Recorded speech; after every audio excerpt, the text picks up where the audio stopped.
After unboxing and mounting your Veld board, you're now ready to start it up for the first time. Here's what to look for. First, let's get to know where all the ports are. On the left side of the board is where you'll find the ports the teachers need, like a powered USB-C, USB-A, as well as an HDMI and companion USB-B for touchback.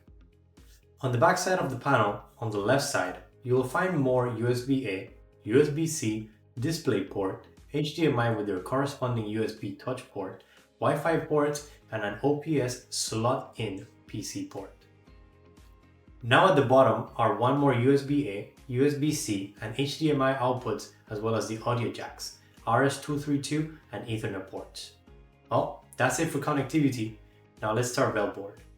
To make setup as smooth as possible, have an internet connection through a Wi-Fi or Ethernet network ready along with your Google account and password.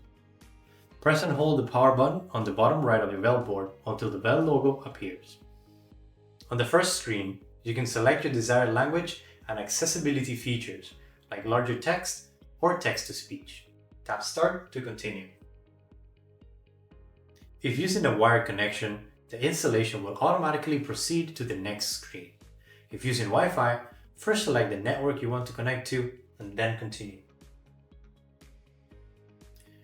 You will then be asked if you want to transfer apps and data from other devices. Simply tap Don't Copy.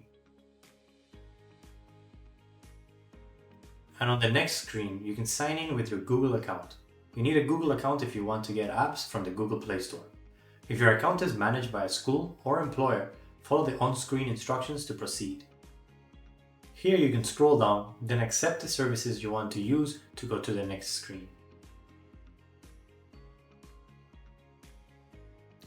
Set a PIN to unlock your personal profile on the board, or you can set up a PIN later if you skip this step. For the following two screens, you can just go ahead and skip them.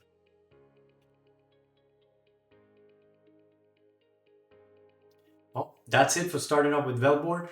If you want to learn more about Veld board, subscribe to our YouTube channel.